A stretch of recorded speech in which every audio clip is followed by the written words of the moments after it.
You're complaining about your life, mate. You have a perfect life. I mean, You're young, you're beautiful, you're good at video games. The future is yours, my friend. I was complaining about school, to be fair, but not about my life. But... All right. One final best of 3, guys, for today to wrap it all up. Tomorrow at 1600 CEST, grand finals of this tournament. Zero obviously has a 1-0 lead, but it's loser pick all the way, which is 10 a.m. East Coast, 7 a.m. in West Coast. Tomorrow, grand finals. I know there is some other StarCraft happening at that point as well, but the problem is, guys, that in this day and age, there is StarCraft all the freaking time. And to run things is pretty difficult. I know that is a good problem to have, but that is sometimes a problem that we deal with. But obviously, a lot of you nerds have 2 monitors or a phone and a PC. And we'll find a way, one way or the other, to enjoy it. In the bottom right side of Grasvon, for our final best of 3 of this tournament, we are looking at the main base with the guy that everyone is talking about once more. It is Liquid Clem. And I'm again not in the game. Okay, I will share the screen with you. CuKu, why are you struggling to join a lobby? Because I did not tell them to invite me. Alright, in the top left side of Grasvon, we are looking at the main base of the Prince of Denmark himself, who is again building a pylon on the other side of the map.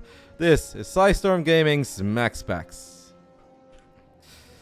Alright, I will share my screen with you very quickly. Please try to join the next game. Yes, boss. So, what would you say overall today, CuKu, about the 25th StarCraft 2 anniversary special edition Big Brain Bouts? Absolute banger, mate. Absolute banger? Yeah. You had a blast? Yeah, I mean, I had a good time, but overall, the tournament, I think it was, great for the community overall. Again, I've never seen so many people in one place for StarCraft, like online tournament. When is the first time you booted up StarCraft? I know you haven't been playing forever. When is the first time you played? Well, I played a bit of Brood World when I was very young because I saw my brother playing it. But after one game, I was like, why the fuck are these pixels on my screen? And I quit the game. But after that, do you want the whole story or the short story? I mean, let's do the whole story after game 1 then. Okay, whole story after game 1. Yes. Because right now we have MaxPax already opening up with a couple of adepts. We've got a proxy gateway on the other side of the map. I do believe that... No, Clem hasn't seen it yet. I thought Clem had something that saw it. Clem has not seen this proxy gateway yet on the other side of the map. This could become obviously quite a bit of a problem for Liquid Clem, as the Twilight Council is finishing up on the other side of the map. I feel I'm a little bit confused about what MaxPax is doing, but obviously in a way it's somewhat similar to what we saw in the previous game. Once more, 3 adepts, the magic number to one-shot SUVs and to one-shot Marines. Widowmine does not fire. Yeah, I mean, MaxPax again with the same build that he did against Ban on Your Humanity, right? It's the same thing? Yes, I feel like Blink is a bit quicker and the Twilight is a bit quicker. And obviously Clem is not playing triple CC, but maybe that's why the build is a bit different. A lot of Marines have died already, by the way. Obviously Clem is doing his best here to manage. Widowmine will fire. No, still does not fire. But at least the adepts have been taken care of. Nice pickup there by Clem. Yeah, I like this start for Clem. I don't think it's bad. Blink is gonna be very late, and MaxPax did not accomplish a whole lot with all of these stalkers. Clem derping a little bit there though, missing the pickup on the Widowmine. Widowmine dying, more stalkers showing up, and even without Blink, this many stalkers is obviously a problem this early into the game. Clem still losing SCVs, losing mining time. We're gonna land the Viking. It's getting a bit uncomfortable for Clem, I feel like. Yeah, like I thought this is completely fine, but after like 3 more stalkers showed up, and right now we have like 6 stacks and 3 more added. Jesus, man, this build is cracked. What the fuck? This is like a good build. Widowmine does pop, but now the medevac is in a serious trouble. The medevac gets picked off. Clem is just lacking DPS here, guys. These stalkers are mobile, they're quick, and they are utilizing the range to the fullest potential. Even the Viking is in some trouble. Clem is on the ropes here. We do have a tank out and another tank in production. So I don't think the game is going to end here or anything, but Viking dying too. Well, if the tank dies, we're going to have to repair the bad boy, and with the tank dying, maybe the game will end, as the Widowmine does fire again, but now even Blink is close to finishing up, and MaxPax is going up to 3 bases behind all of this. The transitions are so smooth on the side of the Prince. Yeah, I mean, like, I'm actually surprised from this build. Like, I actually like it. If I was a Protoss player, this is probably what I would be spamming. Well, we do have tank number 2 that's out, gets a couple of big shots off, and Clem is sort of weathering the storm. Kudos to Clem, by the way, for non-stop building SUVs. A lot of lost mining time there. 11 SUVs have died, and still has a decent economy, but yeah, what do you do as a Terran from here on out? You obviously know that your opponent is probably being pretty greedy on the other side of the map. What is the correct choice? I know what I would do. I would probably just pull the boys once I have my first 2 medivacs in Steam. Of 3 barracks, or would you still build barracks 4 and 5? No, 3 barracks. I would just go everything. Clem is making more barracks, which I think is probably good as well, but I don't think I would have that much patience. Yeah, I think he would float maybe too much money though, right? If he has 43 SUVs and only 3 barracks. MaxPax has so many stalkers, by the way. He's going to blink into the main base. There is 1 tank, but that tank is a sitting duck. Is going to fall. Steam is halfway done, but it's going to take a little while. Marauder gets targeted. Does not fall yet. So we'll get a couple of extra shots. Clem with another good defense. Man, I am so impressed by Clem's ability to kind of hang in there. He is obviously in serious trouble. The tank count is ultra, well, it's 2, but it's still kind of low. Now the bunker is going to get picked off too. A lot of the stalkers are low on HP. I mean, Clem just needs stim, but he's not getting stim. I mean, she's like 25 workers down, if my math is right? That is correct. It is 25. Yeah. That's, I don't know, mate. I mean, we also have DTs, by the way. Yeah. On the way. Dark Yep. Shrine. Dark Shrine is done, and obviously War Prism is still alive. We have an eBay, but we don't have a Raven. We don't have a single turret. Yes. And obviously MaxPax can warp in. Dark Temple is on the high ground and on the low ground. Clem, do we have scans? We have one scan, guys. 1 scan against 3 DTs. That doesn't quite feel right. We are going to stim. We're going to try to get the prism, but DTs are all over the place. Working on the tanks, working on SCVs in the natural, working on SCVs in the main base. I think even for Clem, this is too much. Yeah, this is a disaster right now. MaxPax plays at such a crazy tempo, man. It's insane. Yeah. It's like it's so aggressive all the time. It's like it's such a difficult player. Well, maybe 1 Hail Mary push, right? Some buy units. How many medevacs do we have? 2.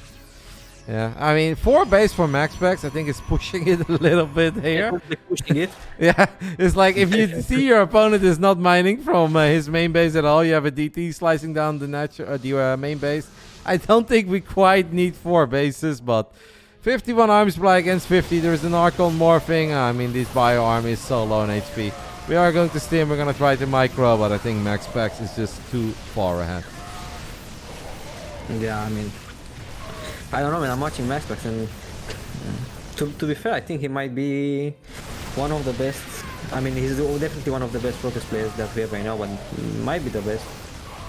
Might very well be the best. We have Zealots coming in from the right. Clem is microing. He's even going to try to pick up a couple of these units, but if Clem flies over the 4th base, he will tap out. Because at that point, he realizes that this is an unplayable game. GG gets called. MaxPax wins game 1 on Grass 1 in this final best of 3 of the night. Yeah. Yeah, solid build, eh? Like this build, it's insane.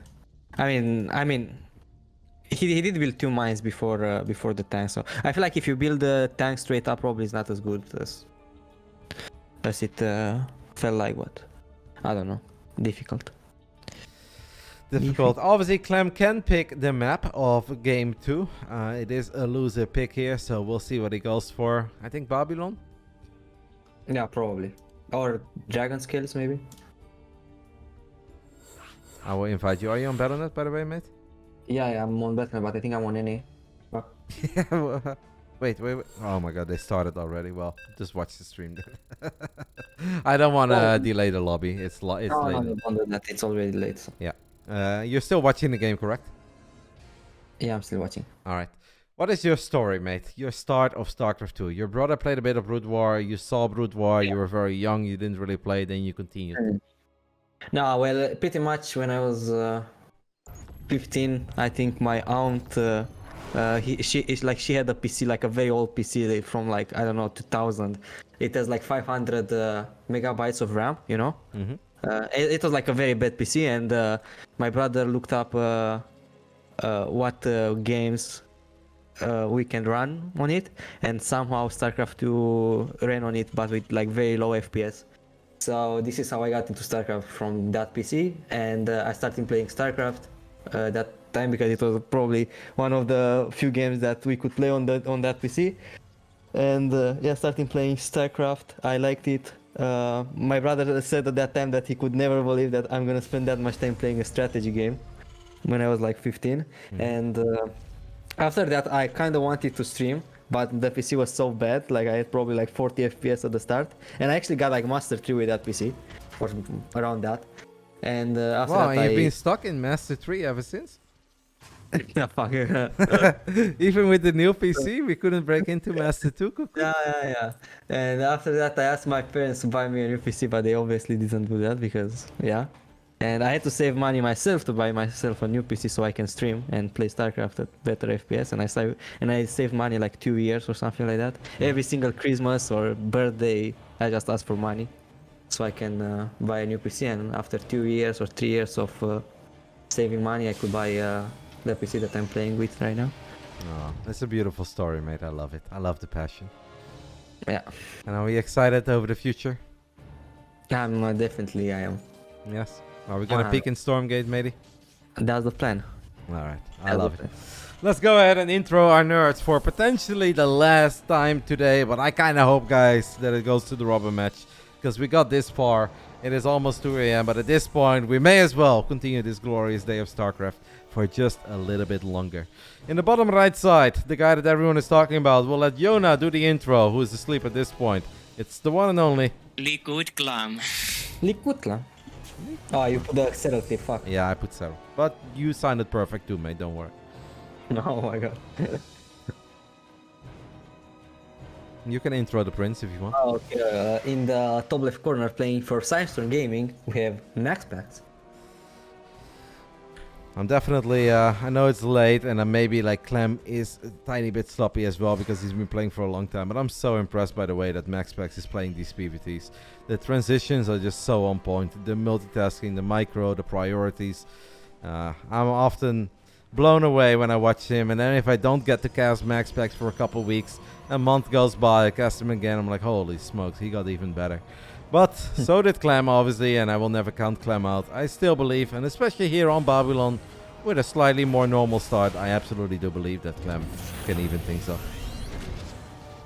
Yeah, most like he's playing the young build. Legit. One like barracks. this build.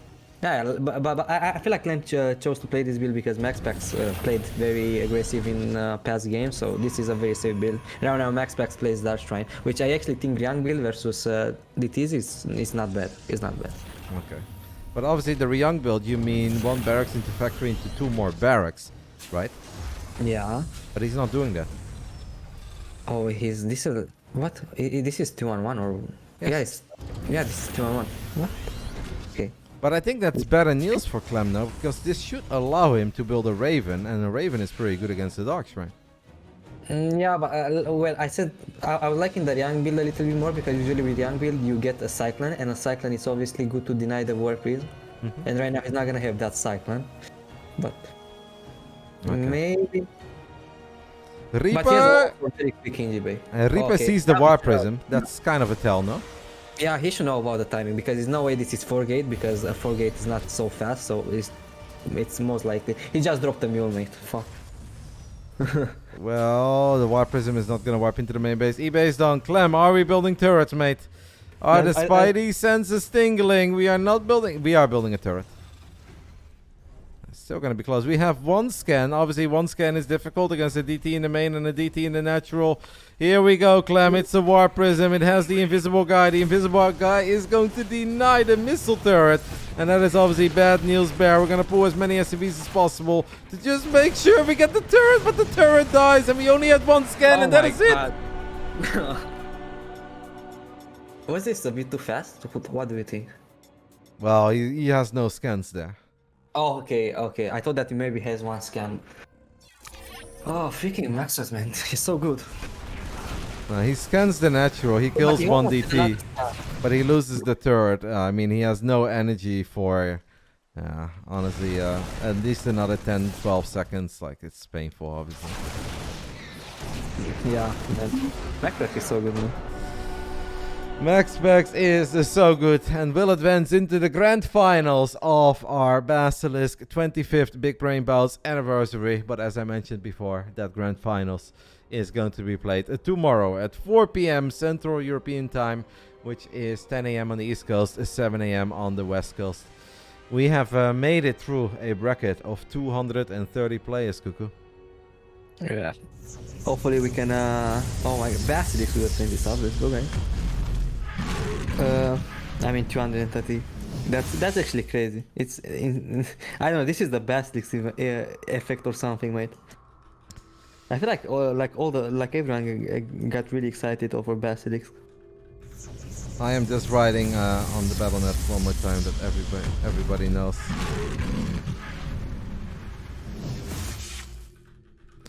So tomorrow it is a best of 7 between arguably the two hottest players in Europe. Cyril versus MaxPax. Cyril's got a 1-0 lead because he won the upper bracket, but MaxPax is the lowest seed, so he will pick first, and after that it is loser pick. It is a different format than we normally use. I wanted to change it up a little bit, and that's why I went for these rules. Overall, I feel like it worked out very well, and I think that a lot of people enjoyed it. I think if you're the underdog, it is nice to get map pick in a best of 1 rather than the veto format. And I also think like not having to do vetoes through every single series helps speeding this up a little bit. We tried to get as many people in today as possible. We've had the biggest online tournament in a very long time in StarCraft 2, and I think to pull that off, we kind of had to adjust the rules a little bit, and I think it worked out. CuKu, I would say it worked out. Are you happy, mate? I'm very happy. Banger day.